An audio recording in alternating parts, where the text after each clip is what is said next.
喂 ，Anson 啊，如果退休又想有穩定嘅收入咧，但係亂咁投資，我驚蝕鬼晒啲錢，唔知點算？有冇計仔啊？介紹翻呢個叫做 GWP 保證提款計劃。就算市場波動，每年嘅回報不似預期，只要按合約規定去攞錢嘅話咧，仍然可以收取保證嘅收入㗎。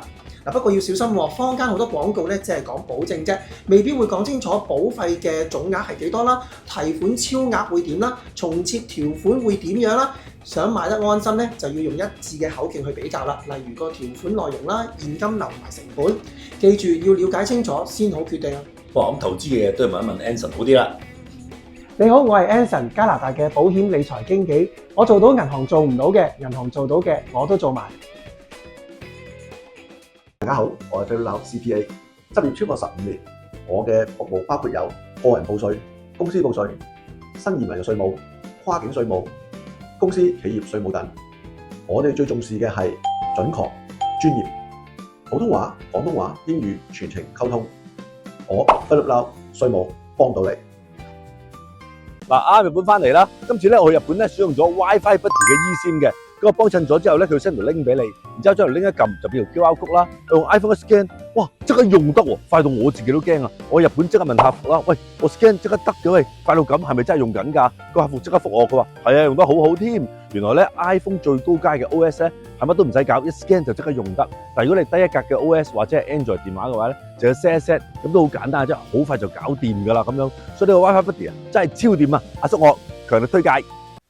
服務大溫北美及全球20年 ，WiFi Buddy.ca 全新升級一站式全球上網方案。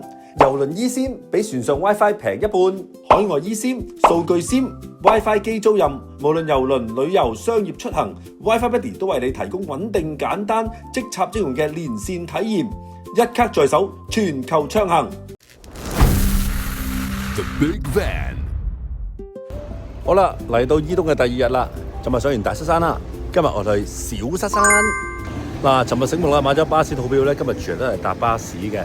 咁留意咧，搭巴士咧班次係相當之疏㗎，因為佢 spread out 得唔同嘅地方咁樣啦，所以咧等巴士嘅時間咧都係幾花㗎。坐咗20幾分鐘車就到咗小塞山啦。嗱，同大塞山一樣咧，就可以坐呢個 chairlift 咧就上邊嘅，都係1000 yen。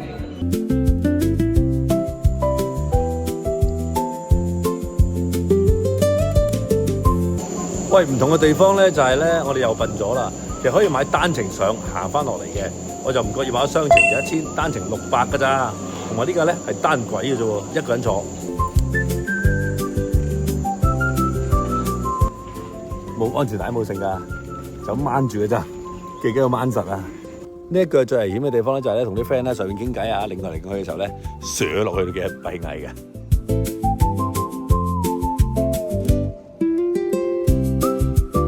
好啦，到咗山頂啦。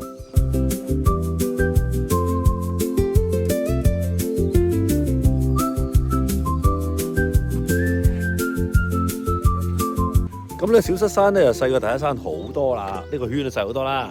好，一早跑個圈先。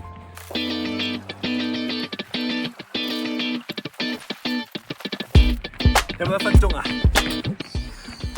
跑幾耐啊？59。1分鐘搞掂晒。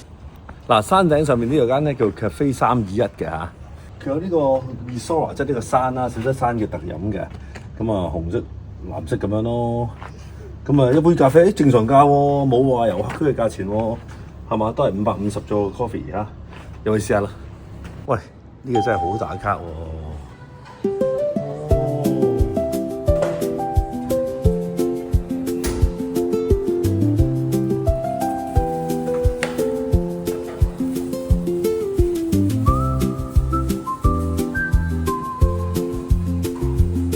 嗱，其實咧，你相信幾多情侶喺呢個位度同我 Titanic 啊？但係呢啲老土嘢我就唔做啦。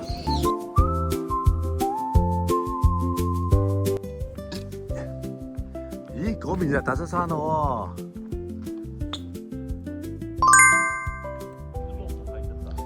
喎！嗱，呢度對面咧就係伊豆大島啦。好啦，又翻落去嘅時間啦。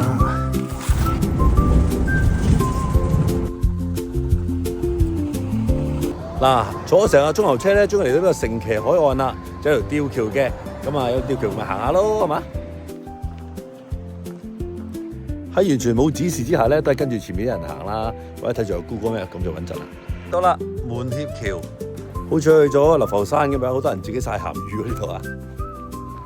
我諗應該行10零分鐘就會見到條吊橋㗎啦。誒喂，哇星星啊！好見到啦，嚟得到啦，仲有嘢食添喎。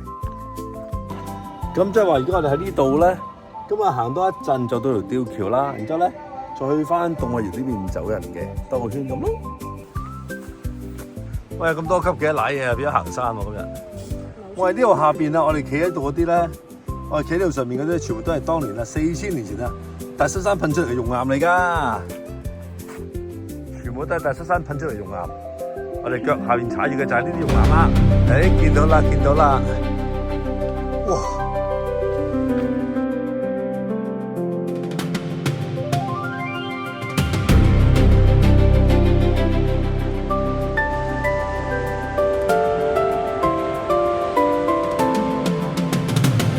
嗱，小心翼翼咁樣咧，都行咗出去出邊少少嘅。嗱，各位朋友，如果行出嚟嘅話咧，真係小心翼翼啊！一步一步唔好快，因為咧呢啲火山岩咧都少少利㗎。哇！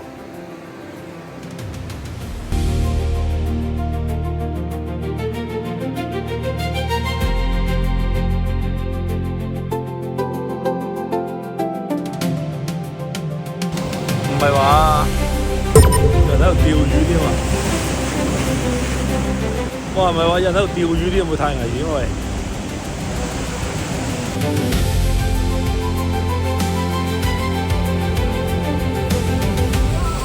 好，當佢影海浪嘅時候，不經不覺，吊橋已經喺我哋後邊啦。咦？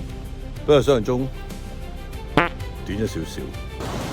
嗱，我想講咧，呢個岩岐海岸咧，遠比我期待嘅精彩嘅，真係冇諗過，哇！個海岸咁勁啲浪，你睇，真係感受到大自然嘅威力啊！呢一度除咗行吊橋之外咧，呢個景點都係唔可以錯過。呢有首歌喎呢度，好，吊橋就呢度。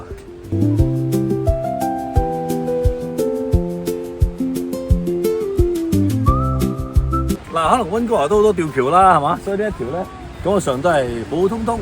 反而頭先嗰啲海浪咧就好 impressive，好勁啊！行個圈啦。好啦，吊橋呢啲站咧就咁完成咗啦。咁又去下一站咯。因為搭巴士嘅關係咧，而家係行咧一段路咧，趕去海洋公園站嗰度上巴士嘅。行咗10幾分鐘就嚟到呢個叫做 New York Lamb and Flower Museum 啦。嗱，由於下一班咧出去嘅車咧係4點15分，而家咧只係3點未夠，咁又乾等啦。所以咧嚟依東如果搭巴士嘅話咧係平啲，但係就花好多時間喺度等咯。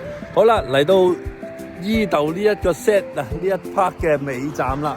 嗱，而家咧就行路咧行緊去一個叫伊豆 Marine Shopping Area 咁樣啦，我諗都係買紀念品啊，同埋啲手信咁。側邊仲有激安之殿堂添。咁啊行個圈，嗱，睇下叔我都係徒步噶。咁啊伊東站行過嚟都係10零20分鐘啦，咁樣冇揸車就係咁噶啦。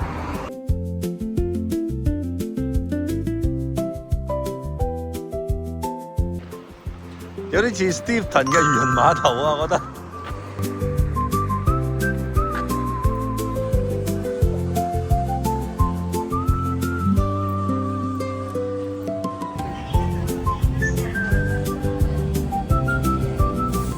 入到嚟我所料都係買啲紀念品啊、手信啊咁樣，呢啲都係行嘅喎。有好多靜岡縣同埋伊豆自己嘅產品啊嘅手信啊咁樣咯。呢度後邊咧就有間居酒屋添。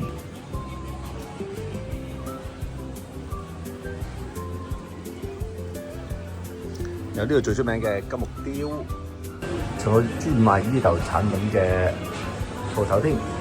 好啦，嚟到呢度最後一 part 啦。嗱，我都喺呢度咧買少少手信㗎嚇。咁其實咧，我覺得咧，如果你淨係玩東京加伊豆嘅話咧，係可以揸車嘅，因為第一咧節省好多時間啦，咁同埋可以去好多啲唔同嘅地方玩，好多唔同嘅地方食嘢。